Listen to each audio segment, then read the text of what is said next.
Meaning of distract. Distract. Distract.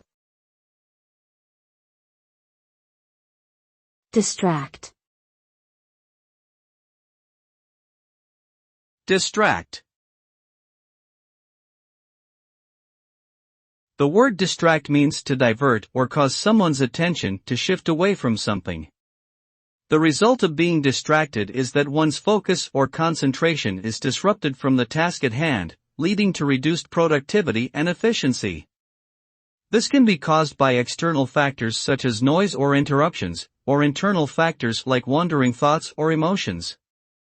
Being distracted can also lead to mistakes or errors in tasks that need careful attention, which can have negative consequences in various areas of life, including work, school, and personal relationships.